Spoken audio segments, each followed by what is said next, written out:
All right. Thank you so much, Ahmed. So I'll just go through a quick introduction for our special guest today. First of all, thank you everybody for coming. And for those who will be watching the recording, thanks for tuning in.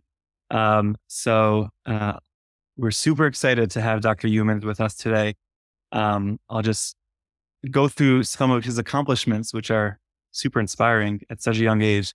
Dr. Youmans completed his undergraduate medical education at Northwestern University Feinberg School of Medicine and his internal medicine residency, chief resident year, and both cardiology and heart failure fellowships at the McGaw Medical Center of Northwestern University. And then recently completed his training, and he is now practicing as an advanced heart failure and transplant cardiologist in the Bloom Cardiovascular Institute of Northwestern and serves as an assistant professor at the Feinberg School of Medicine. And Dr. Youmans is a clinician, an educator, and a researcher with a passion for health equity, mentorship, and promoting diversity in medicine. His work highlights racial disparities and bias in medical education and has been published in major journals such as New England Journal of Medicine, JAMA, JACC, Annals of Internal Medicine, among others, all the big guns. Dr. Youmans also serves as an editor for the Journal of Cardiac Failure. And he's the recipient of several awards, including the Dr. John E. Franklin Commitment to Diversity Award, the American Medical Association Foundation of Excellence in Medicine Leadership Award, and he was named one of the 2021 40 Under 40 Leaders in Minority Health by the National Minority Quality Forum for working to eliminate health inequities and improve health outcomes across the country. And of course, Dr. Youmans also has been a great friend of the CardioNerds community, where he has participated in the Narratives in Cardiology series in collaboration with the ACC Illinois chapter of the to talk about underrepresentation in clinical trials with Dr. Yancey. That's episode 135. Very well worth a listen. And he's also made an appearance in episode 200, summarizing the major updates in the 2022 AHA, ACC, HFSA heart failure guidelines. It is, as I'm reading this, it's super inspiring and motivating to read such an accomplished introduction for someone who's just finished training. So definitely leaves a lot for us to be inspired by.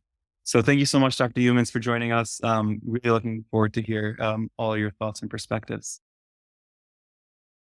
Hi, thank you so much for that really kind of introduction.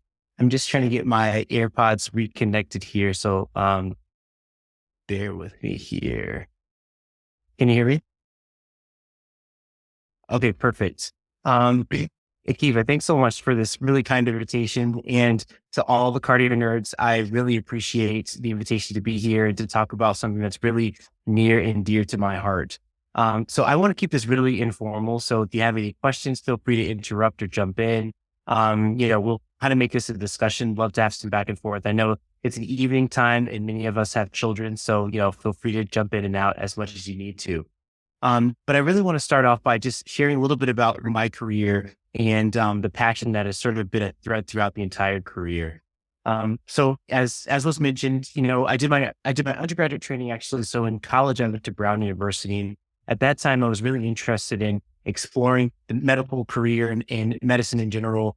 And I've always really had a passion for diversity in medicine and particularly healthcare disparities. As many folks, I have a number of family members who unfortunately have been stricken by heart disease and chronic kidney disease. And unfortunately, a lot of those family members ended up having poor outcomes, partially at least probably related to some of the things that we'll talk about. But as I was coming up, I felt like, a real responsibility to be an advocate for not just my family members, but really for everyone, and truly taking a lens towards health equity when it comes to cardiovascular medicine.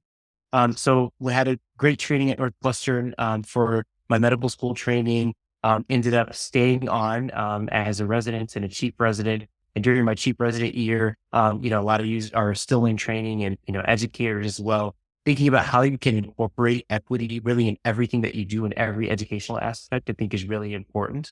Because one of the things I tried to do as a chief resident and actually wrote a little bit about that after finishing chief residency and going on to fellowship. But really, equity is something that should span every component of everything that we do.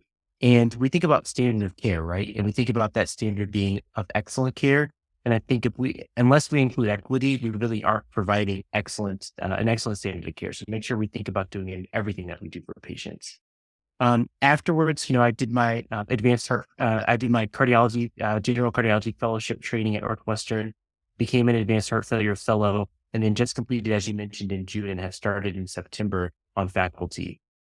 So I'd like to talk just briefly about the sort of the other hats that I wear in addition to being a clinical doctor in advanced heart failure at Northwestern. So the other two big roles, big hats that I wear, one is the director of pathway programming and student support at Northwestern. And so what that means is, fortunately in our institution, we have a number of awesome pathway programs that are helping to inspire the next generation of students to go into academic medicine, hopefully. And so I'm kind of directing a lot of those programs and helping to organize them. And then the second part is the medical director of community affairs at Northwestern Medicine. And so that actually allows me to wear my institutional hat from the hospital system side and to help to create and to establish the diverse relationships that we have with our partners throughout the Chicagoland area. So that includes FQHCs, and that includes other community partners that help us really care for patients holistically. And I wanted to just start by talking about that because oftentimes in academic medicine, and unfortunately, things are very siloed, as we all know. So the medical school is one institution that has its own structure and its own goals. The hospital system often is aligned and sometimes under that same structure, but oftentimes in like at Northwestern, it's a completely different entity that we have to interact with. And so how do we make sure that all of these different components are aligned to help our patients mostly? And I think this is really important when it comes to clinical trials as well, because obviously trialists don't operate clinical trials in a silo, right? So we might meet patients in clinic, and we might, that might be where we actually are able to consent those patients. And it's also important to keep in mind that you have to meet patients where they are. So that's a little bit about me. And I thought I'd break out this discussion really into sort of three big buckets. In the first bucket, I'd love to get some input from you guys. Like if you're available, would love to have you come off mute. And first, just answer the question, why should we really strive for diversity in clinical trials? So why do you think it's important for us to consider diversity in clinical trials and to make sure that our clinical trials are truly diverse?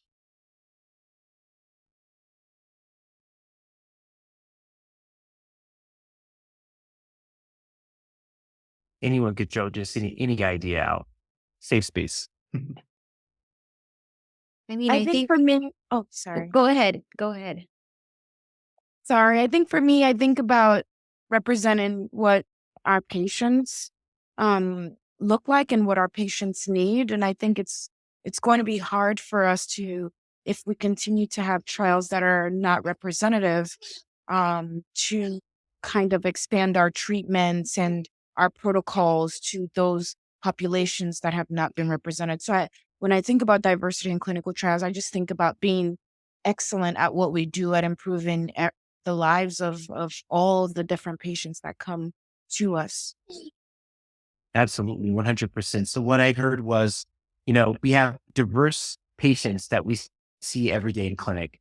And like, as I mentioned, we want to make sure that we're taking excellent care of those patients. So how do we do that? If the clinical trials are actually informing how we treat patients, we have to make sure that our clinical trials are also representative of the patients that we see. So amazing. I 100% agree. Any other thoughts, Claire? What were you going to say? I mean, I don't know if I could have stated it better. I think we have so many amazing treatments, and it's just like, it's a travesty to think that someone would not be offered life-changing treatment just because we don't have adequate data supporting its like utility in a group of people. And so, yeah, I think in order to really achieve more equitable outcomes, we need to have equitable trials. 100%. I think we're really living in an age in medicine that is so exciting and so inspiring because of what we have available to us. Particularly, I'm thinking about my own space, the heart failure space. We all talk about guideline-directed medical therapy. That medical therapy is saving lives so and quickly. Making a difference right after starting, getting patients on quadruple therapy. But is it getting into the right hands of the right patients who need it? And how can we help those patients who do need it? Especially because oftentimes, unfortunately, those patients who are underrepresented are often burdened with more disease than other patients. So totally 100% agree with that. Any other comments or thoughts that folks have? Yeah, I think it could. Oh, sorry. Go ahead. I was going to say that helps me. Can you guys hear me? Yes. Hello? I'll message Chelsea to rejoin. Kelly, do you have something to say? Yeah, I think from a patient perspective as well, I think it can help solidify some trust within the medical community. I think if you know that those life-saving interventions and medications are being tested on people and are being, the standard of care is becoming that because of people like you that were in that clinical trial, I think that can really help build that trust to know that it will indeed kind of work for you. Yes, this is really a key component and something that we're going to come back to is this whole concept of trust, right? Trust in the medical system is so important. Just imagine, a lot of us have health issues. We see doctors and we want to be able to trust what our physicians and our clinicians are telling us. And there's a lot of history behind where mistrust might come from. And so we have to really start to balance how are we going to counteract that distrust and how are we going to really gain trust? How are we going to be a system that deserves trust? I think that's probably the most important way and the best way to put it. How can we be a system that deserves trust? And it really does start by focusing on and really making headway in clinical trial enrollment. Thank you, Kelly. Any other comments? Yeah, sorry, my thing was shut off. I wouldn't Oh, say excellent. it helps makes it more valid. I feel like if you have a study that's testing for a particular thing and you're only testing on a group of people, and then the results are, well, this so and so drug or whatever it works very well. It's hard to validate that if it's only a homogenous group of people. So I feel that the more diverse you are, the more valid your study is, and the more people can see that perspective forever, whatever you're talking. Absolutely. Absolutely. I love that answer as well. And that's, thinking about how reliable, how generalizable is the actual study and what you're studying. And so exactly exactly to that point, if it's not diverse enough, then would it really be generalizable? Is it really going to be appropriate for the patient that I'm seeing in front of me in clinic? So awesome. So thanks so much for all of those thoughts.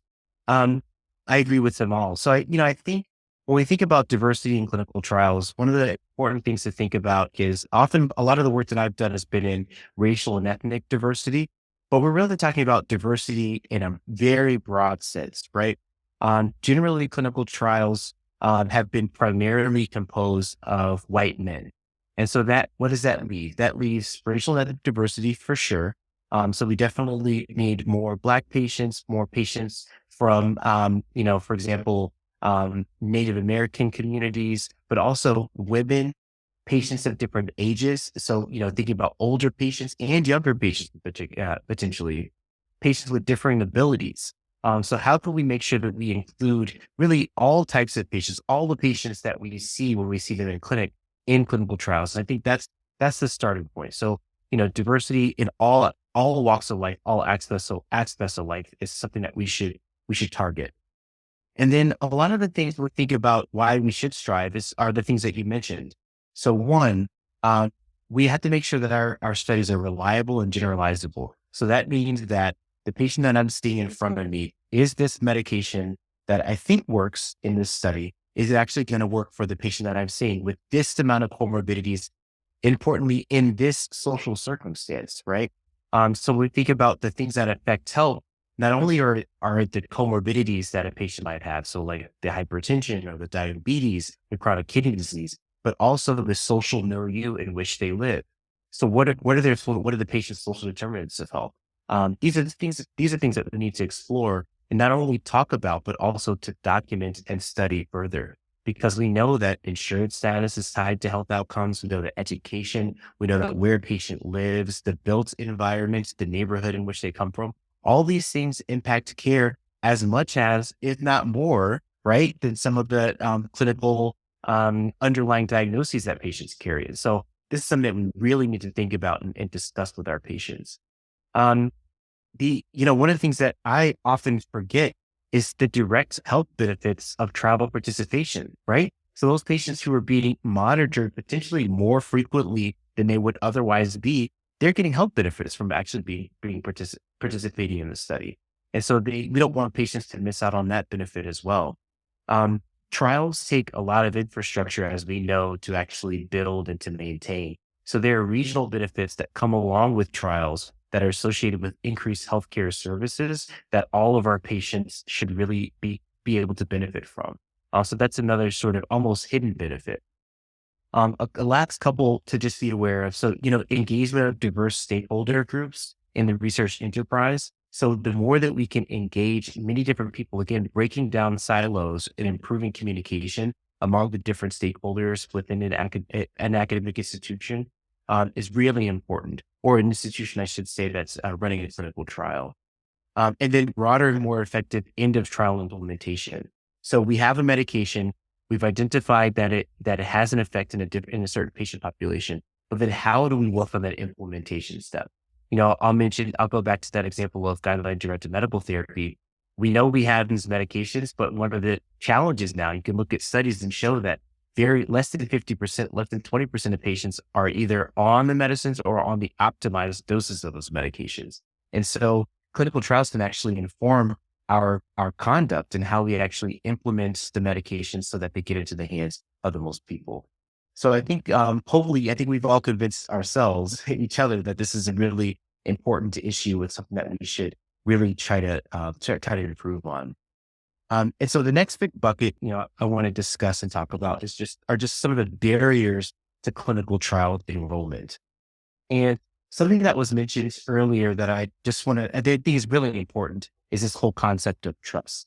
So particularly thinking about Black patients or patients who come from underrepresented backgrounds, there's a lot of mistrust there, and there's a lot of good reason for that. I think a lot of times clinicians and researchers will harken back to studies like the Tuskegee study and the story of Henrietta Lacks.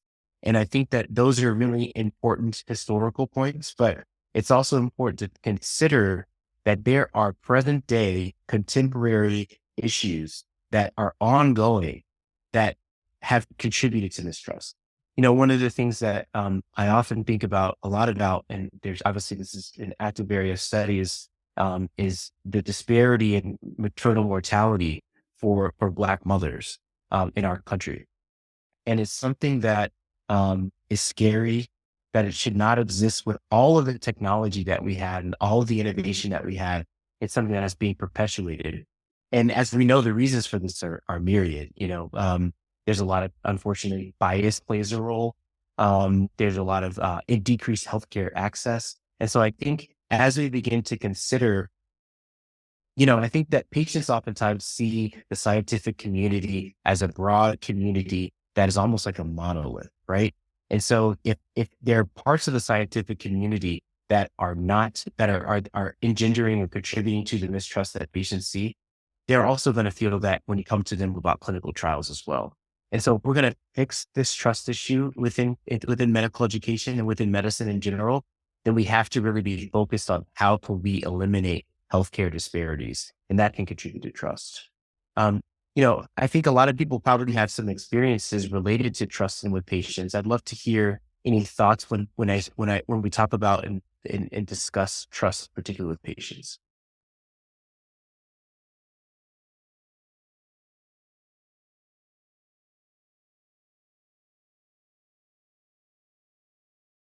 So I've actually noticed. I guess I'm a fresh resident, so don't have that much experience. But I spend all my outpatient medicine in the VA, and the VA here in Cleveland has a lot of patients from underrepresented backgrounds.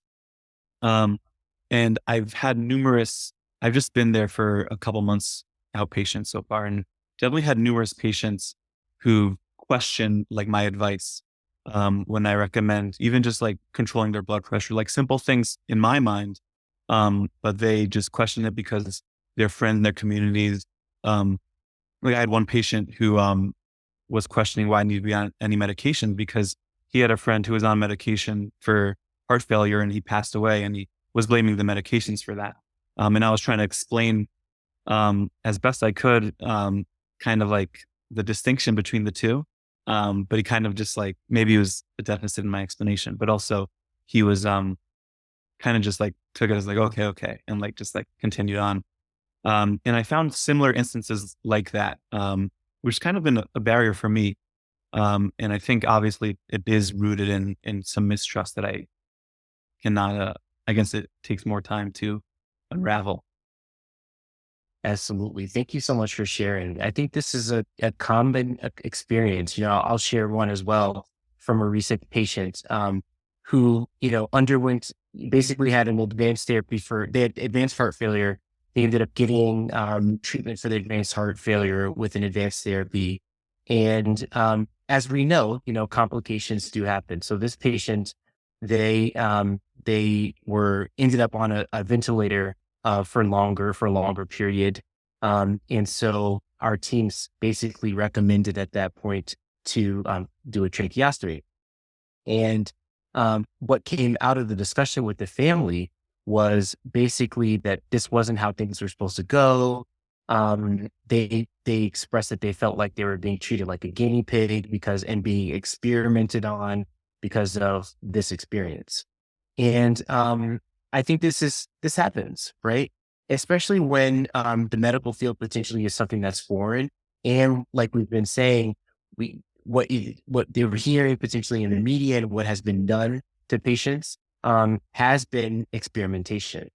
And so I think I'll offer up just a little bit of my, clinical experience and some recommendations. I think the first step when you hear or experience something like this is to listen. I think oftentimes in medicine, we have brief periods that we're able to interact with patients, right? We have like a 15-minute encounter in clinic, or we're rounding, we have, 30 patients to see. And so it can feel really burdensome to stop and listen. But at that moment, that's the most important thing you can do, because oftentimes what they're saying is one thing, and we can definitely explain, but that's coming from and rooted in oftentimes a larger fear that we also need to hear. So I would recommend the first thing that we do is to pause and listen. And then the second thing is, and like you mentioned, I think educating is key too, because oftentimes if this is an unfamiliar road that patients are going down or their family members are going down, they might just not know. And obviously in medicine, we can only do as much as we can to try to prepare someone, but things do happen, right? Patients do require reintubation after being extubated. Patients do go back into recurrent shock. And so we can't prepare patients for everything and families for everything. But once things do happen, it's our job and our duty to really be honest with patients and say, hey, this happened, and be forthright as much as we can about what happened, what the next steps are, so that we start to build trust. And we'll talk a little bit about this, but I think one of the big things that is so important, and one of the things that I'm really passionate about, is how can we build a workforce that also is as diverse as the patients that we see, right? Because I've had many experiences where I've gone in with patients. They're obviously fearful and scared. Maybe they have a new diagnosis of heart failure, let's say a new EF of 20%. And it's palpable when I walk in and I'm like, hey, I'm your doctor. I'm going to be taking care of you. Their shoulders drop, their face just becomes more comfortable. And we immediately have this connection, and I think that personal connection, I think we all go into medicine, wanting to help patients, take the best care of all of our patients. But when we talk about this concept of cultural competency, I think it's really important for us to consider how can we build a workforce that is culturally competent. And it makes a difference with the individual patient, the one-on-one patient, but also makes a difference for the team, right? Because we all learn from each other. None of us can have had every experience, right? And oftentimes patients, it only takes one experience or a conversation to really break down walls with patients. I'm sure a lot of you have seen this. But once they're broken down, oftentimes you got them, right? Like they trust you. They'll do anything you say, or there might be some back and forth, but at the end of the day, they know that you have their best interests at heart. But it does require that building that connection. And so I think building in the workforce, is an important piece of building that trust. Any other experiences with trust? I'll mention one other one. When I was a resident, I had a patient who I was coming in from like the day team and the night team had admitted this patient. And she was an older patient, probably like early 80s. And she had heart failure. She had been on guideline directed medical therapy. And she had actually had an improved ejection fraction like 2 years prior to coming in.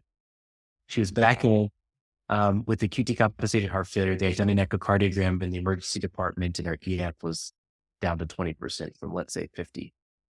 And so during sign out, I got from my colleague, I don't know why they stopped their medicines. Like, her daughter's in the room. She's really difficult. Like, I just don't get that. So that's important to note, because when we label patients interpersonally, but then also put it in the chart, that can be perpetuated for the rest of their care at that institution, right? And so I know this colleague did not intend to have this bias. And that's the other thing about implicit bias, is that we have to recognize we all have it, right? It's something that we all unfortunately carry with us. But I wouldn't place a value judgment on it one way or the other. We just need to be aware of the implicit biases that we have, and then consider what can we do to really counteract those things. And so I went and met the patient, very lovely, very scared. And so I think a lot of the tension that was coming about was because of the fear. And the more I explored, the more I recognized that, this person, there's that clinical trial, TREAD-HF, right, where you stop the guideline directed medical therapy and patient's heart failure gets worse. She didn't know about that, right? So it's all about education. And it's all about teaching patients. So unfortunately, she wasn't aware that she had to continue the medicine. So after she got better, she was feeling better, she stopped the medications. And so after a little bit of discussion and a little bit of education, we were able to get her back on her guideline-directed medical therapy and keep her out of the hospital. So I think that's an important story that has few lessons. Labeling patients, I think one is hard, and we should not do. And particularly, we should not perpetuate those labels in the chart. 2, we should give patients the benefit of the doubt, right? Whenever we're meeting patients, we have to be able to really meet them where they are. Patients make mistakes. We all make mistakes. And meeting them where they are and leading with trying to put empathy and trying to understand where they're coming from, I think makes really big headway. And I think that this is important because those patients that we're seeing either in clinic or on the inpatient side, these are the patients who are going to be our clinical trial patients, right? And so this patient ultimately, like I said, she was an older patient. Let's say we're trying to increase our older age patients in our clinical trials. She might look back at that experience and say, I don't want to be involved in this, because of how she was treated. And so all these things that make a really, really big difference. The last couple of things I wanted to touch on related to barriers to clinical trial enrollment are really, simple things like accessibility. So are we ensuring that our consenting procedures are in appropriate languages that patients can understand, are at the appropriate literacy level that patients can understand and really grasp? Are we ensuring that things are culturally competent? Are we using terms and words that make sense to patients? For example, so I'm actually serving as the study doctor for a really great study on the south side of Chicago, looking at blood pressure in patients, essentially trying to control their blood pressure better. So identifying patients who have high blood pressure who may not know, and then using the Kaiser bundle to potentially improve their blood pressure control. And as part of that, we talked a lot about how do we even describe high blood pressure, right? Do patients know what high blood pressure means? And definitely hypertension, like using a term like hypertension is not, that's going to go, way over many patients' heads. And so making sure that the language that we're using is aligned with the understanding that patients might have. And then, the final piece of that sort of accessibility is thinking about the time commitment to actually do a study. So how many touch points does a patient have to have as part of that study? We talked a little bit about social determinants of health, right? And we know that patients who are from marginalized communities oftentimes have a lot of the detrimental social determinants of health. That means they may work one job that requires them to work at night, or they may work two jobs, right? And so if we're asking them to potentially miss work to follow up for that clinical trial, what does that mean for their likelihood for enrollment, And so we have to think about all of these things and the complexities of each individual that we're potentially trying to recruit into our clinical trial. I just want to take a look at the chat here. So Claire said, regarding building trust through listening, I've learned not to say I understand because I had a patient who told me, no, you don't. You've never been in my shoes. And I really appreciated them telling that to me. So now I say, thank you for sharing with me. I think that's a really, really insightful point. Patients want to feel and know that they're being heard. And like I mentioned, because of, I think a lot of the, I think in medicine in general, we're sort of, I'm going to tell you what you need to do. But when it comes to building trust, I need to sit back and listen, and that's actively listen and make sure that patients understand that you're listening. So thanks for sharing that, Claire. I think that's really, really insightful. And then Chelsea said she had the same experience as well. Thank you, Chelsea. And the last couple of things that, just considering barriers to clinical trials. So, things like health literacy and then motivation, I think are really important. So, considering how can we educate patients in a broad sense, or potential participants, I should say, in a broad sense, that this is something that is worthwhile doing, because they might not even understand what a clinical trial entails, what are the findings going to show, et cetera. And so getting at that point of motivation for potential participants, and how can we improve their motivation for participating. Any other barriers to clinical trial enrollment that you guys can think of or thoughts when we discuss that portion?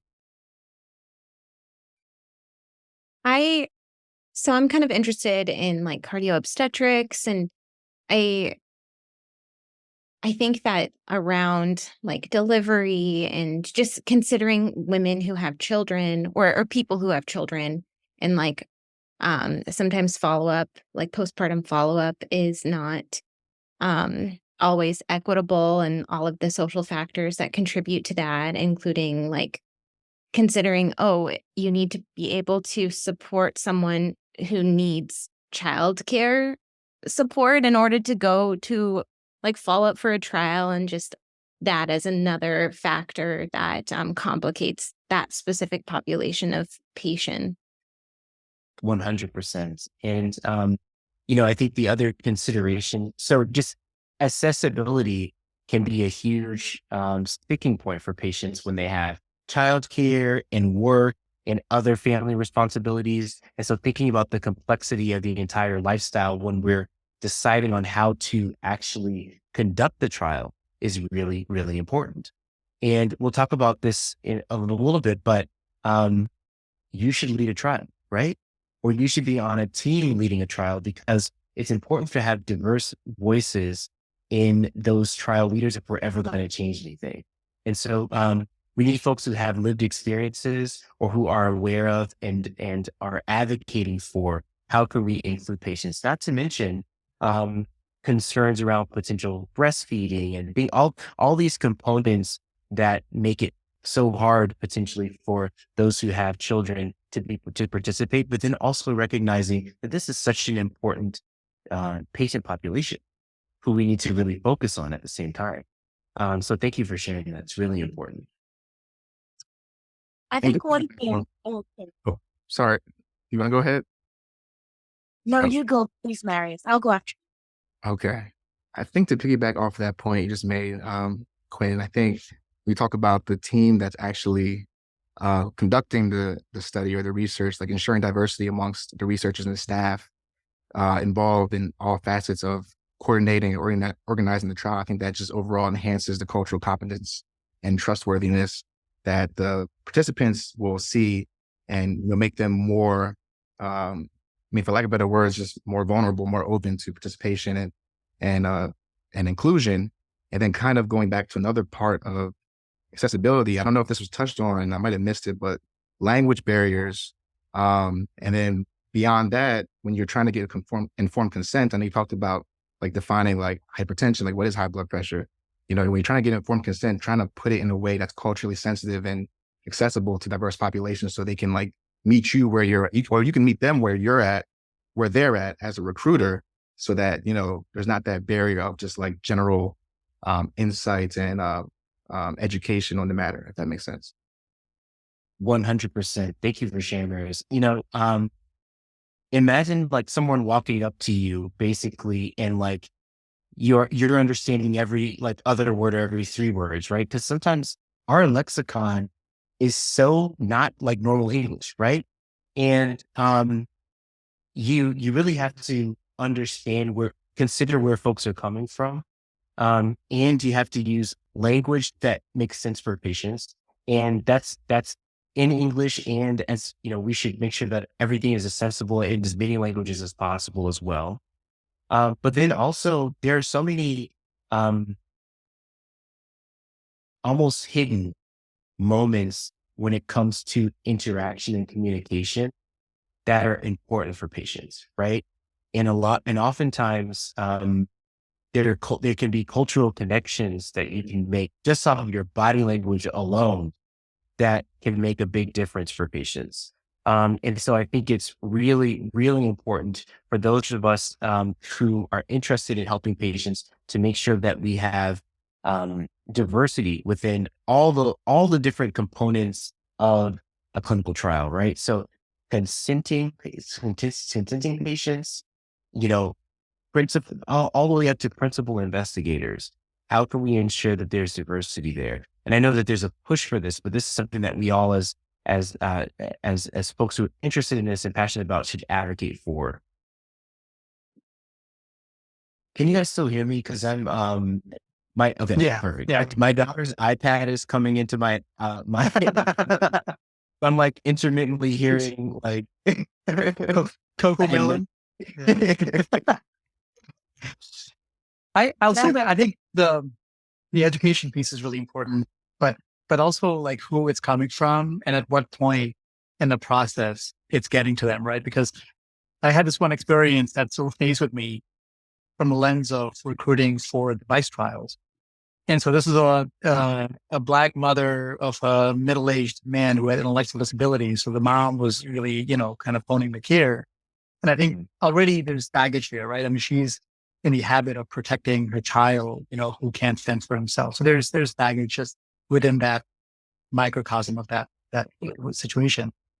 But the gentleman at some point had a bioprosthetic mitral valve replacement, surgical mitral valve replacement, was coming in with severe paravalvular bleed. And so essentially was coming to the lab to have a percutaneous PVL closure. And the device that's approved for this and available in America is a vascular plug, right? It's circular. And PVLs tend to be like crescentic shape around the valve. And so the device that is similar, but really very ideally designed for this, and has been used in Europe for a long time, is the third generation of this device, AVP3. And so it's oval shape, and it's really ideal for this anatomy. So it's not, it's designed for this. It's been used in other countries for a long time. There's nothing really experimental about it, right? The actual procedure itself is the same, just the shape is different. And so, the patient was scheduled for the procedure, and essentially the first time the mother heard about this trial, because this device is being studied just for FDA approval in this prospective registry, was essentially when, pre-procedure in the pre-op area from a research coordinator. Right. And so, I'm like in a cath lab trying to get things ready. And I hear, they decided not to do this. And the research coordinator says, oh, it's a really difficult mother, and I was like, and we were like kind of designing the whole Cardiac Clinical Trials Network, and this issue of diversity was really at the forefront of my mind. So I was like, no, like this cannot happen under our watch, right? So like I went and I talked to her, and she said, like my doctor never told me about this. I've got this research coordinator coming and talking to me about a trial that I've never heard of before. And so they're experimenting on my son, right? And I spent like an hour talking to her, and it just, she would not budge, because again, this is a smart individual who's taking care of her son for his whole life. He's like over 40 years old now, right? Like she's gotten him through surgical mitral valve replacement and all these other things.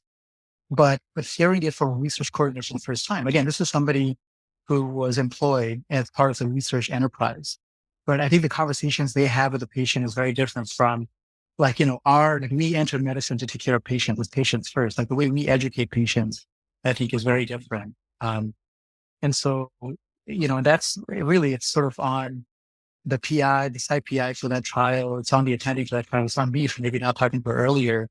But I think that could have gone a different way had we explained to her from a clinical perspective that was relevant, like for her son, instead of for the first time you're a research coordinator. But I don't know. I think about it and it still hurts today, when it's, he did fine with the ADP too, but I think it's really, and whether or not we individually participate in trials, we're going to be taking care of patients who may have access to trials, and which give them access to devices and drugs that may be better suited for them. And so, even if we're not actively involved with the trial, we're all a part of that patient's care, So I think we can have a lot of impact in that way. Absolutely. Thanks for sharing that, Amit. I mean, thank you for taking the time also to go and to educate and to talk. At the end of the day, she didn't end up going with the trial, but at the same time, that's what we need to do more of. We need to do more of taking that time and really educating. And I think the second point that comes to mind, and I think it's really important, is patients want to feel like you care, and sometimes when it's a study, it can come off as we care more about the study than we care about the patient. And what I heard from what you said is that she didn't get the sense that that was actually something that was going to be potentially better for her son. And it's because, like you were saying, it didn't come from someone who knew him and someone who had cared for him and someone who cared about him. And so I think that's we can make headway in that. That's something that's actionable too, right? So thinking about who approaches patients about clinical trials, thinking about how we even consider introducing the concept of clinical trials to all of our patients potentially, so that they recognize that this is something that can come up and this is something that they may benefit from. Because I think the other thing is that, everyone's obviously thinking about risks and benefits. And sometimes I think in patients' mind, the risks completely outweigh and they may not even be aware of the potential benefits. So like you said, it's so complex. And then the other thing is we have to treat every patient as an individual patient, right? So it's not a one size fits all approach when it comes to clinical trial enrollment, but really how can we tailor what we discuss with patients to that individual patient who's sitting in front of us? So thank you. I think one aspect of this talk about medical distrust, and one aspect of our conversations in medicine, and I guess that I see more of because I am a Black woman in medicine, is I think we often think about, when we think about medical mistrust, we often think about the Black patients with the historical norms of the Tuskegee syphilis trial and the things like Dr. Youmans was saying. We often think about those stories, but there's a flip side to that too. When you have a Black provider going into a patient who maybe was raised in a time when they didn't go to school with Black doctors and they didn't see a lot of Black nurses. And, I did my residency training at Grady, and there was a time just decades ago when Grady was the two Gradys, and there was a Black Grady and a white Grady, and Black patients couldn't be cared for in a certain place, and Black doctors weren't allowed to cross certain lines. And so walking into rooms, sometimes, if you're a Black provider, you often deal with the part of medical mistrust that's, is this doctor capable of caring for me, or did they get in through some means to increase diversity and they're not equipped? And you have patients who are genuinely fearful of that, that are truly afraid that they have a doctor who does not have the knowledge or the ability to care for them as well as a different doctor. And sometimes it's someone that has biases about male versus female providers. And that, I think, to me, highlights another reason why it's important for all of us to be in this battle for diversity. Because if you think about it, that's a true barrier to their care. Because I would like to believe and hope that all of us have had the opportunity to work with doctors from different races and of different backgrounds and seeing that there's excellence everywhere. And that patient is genuinely lacking that opportunity to connect with someone who could make that difference. And for me, especially, I think about my patients, whether, I was in Georgia and I got a patient from rural Alabama, or now in Minnesota, I get a patient from rural Minnesota. I have a connection to all of them. I have a connection to that farmer, grew up with the big family and my upbringing in Nigeria. I have a connection with the stay-at-home mom who, maybe just went to her church and stayed in her, maybe all white community. But I understand what it's like to have that love for your family and to be family oriented and to devote your life to that.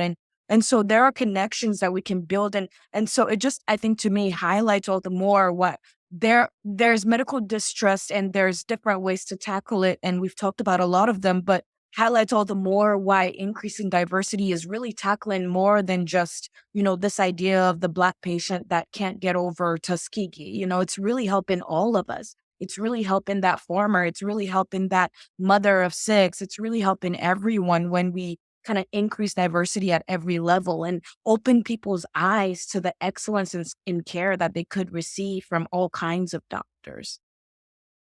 Thank you so much for sharing that. I 100% agree with everything that you said.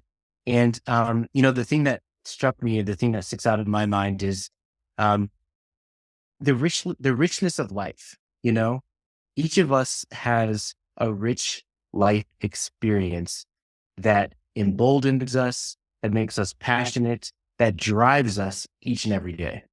And we bring that into the world, into our teams, because none of us operate in a silo, right? We have team members across all the different disciplines within medicine. And we all add to the patient care. I really think it's a synergy that's there. And you're so right that a lot of patients do not see it like that, unfortunately. And unfortunately, these days, I'm wondering in which direction the inflection point is going, because there is so much hate and distrust on the other end for patients looking at the provider. I think that the way we counteract it is to just continue to be excellent, continue to provide excellent care, continue to bring in more people, because that's the only way. And then once patients see it, I think that they will believe it. It's almost like it's one patient at a time, because that's all we can really do. I often say, one can feel discouraged when a problem feels so big and systemic and complex that you almost feel like you're frozen, right? There's like nothing you can do, but we can each do something within our own little environments, our own microcosm, to affect change and to tilt that in the right direction. So thank you for sharing that. And I 100% agree. And I'll say, Timmy, I like what you said that this is a barrier to their own care, right? I mean, this is because that's going to impact how if they perceive their physician as anything less than, then this is going to impact their own care. But I think this is truly a responsibility that everyone shares, right? And so, give an example at UCSF, the VA, it was the most highly rated educational site out of the 3 sites at UCSF, right? I mean, this is where you have Gurpreet Dhaliwal and Ravi Jia and all these amazing people. And they noticed that students, by and large, like kind of stopped rotating over there. This was like maybe, I don't know, 6, 7 years ago. And they looked into why this may be. And the evaluations, the vet population, a lot of like sort of old men, um, the women students were feeling unsafe, like the women students, women interns, because, there's, again, like Kimmy, like you're saying, the bias against women, thinking that they're anything less than, etc. And so they instituted a curriculum for every attending, right? Not students, but the attending, how the hospital is. So whenever they were rotating onto the hospital wards, they would go through this practical curriculum of how to, one, debrief with the team when, somebody says something that was untoward, and two, how to not challenge, but how to directly respond to it in real time, right? Because if you let something, if somebody says something that makes anyone feel less than on your team, right, then debriefing it about it later is good, but it normalizes it in the moment, right? So there are effective ways of addressing it in real time that can redirect the patient and also just give everyone a sense of pride and strength in real time, so things, and they would have scripts like saying something like, oh no, Dr. Cambron is your doctor. She's been working really hard to take care of you. I defer to her judgment. She's telling me what we should be doing, that kind of thing. And that, what they've noticed is it really impacted the ratings of their rotations. And it was bleeding down, not only because now the attendings are modeling the behavior, there were moments where like the male students would be the first ones to sort of help redirect things in real time. And so there was like a real sort of culture shift. They published on this, but that's all to say that this is a responsibility that we all bear, right? Not just an individual on the team. And patients, again, like they like you said earlier, it's not something to have a subjective bias against, like they were brought up in a different way. They have different perceptions and whatnot. But if we can model good behavior and redirect them, then, we help educate them as well. Absolutely. Thank you. So with the last couple of minutes, I mean, we've talked about a little bit of this, but ways to have an impact, and I think, I kind of came up with 4 things. Would love to hear other thoughts as well. But the first thing is that we need to study what works, right? Just like we do anything else, we need to get empirical evidence about how can we diversify clinical trials. And I think there are ongoing studies that look to that. And then if we find something, then we need to turn towards implementation to implement it as much as we can. We need to, we talked about diversifying the workforce really across every realm to make sure that we can be inclusive within our clinical trial environment. Governing bodies, which they have been doing this, is, really set a mandate, not just for their percentage of folks who participate in the trial, so study participants, but then also for the teams that actually conduct the trials, mandate that they're diverse and bring all these additional perspectives that will just make the trial better. Just like it makes patient care better, will make the trials better. And then the last point that I think is really important is just to have a footprint within the community that is not just about asking folks to join something, but that is a relationship where it's a give and take and we both gain something from that relationship. Because I think, that's the other thing that a lot of folks feel is that we fly in and we ask them and we do our study and we fly out and no one knows what the study found. And they're like, well, what happened? And so that really does require an investment of time and energy and money to develop these relationships with the community. And I think we can begin to make headway. With our last couple minutes, any other comments, questions? I just want to thank you guys so much for being so engaged and engaging and for choosing this as a topic to discuss, because I think it really is an important thing that down the line we really need to focus on.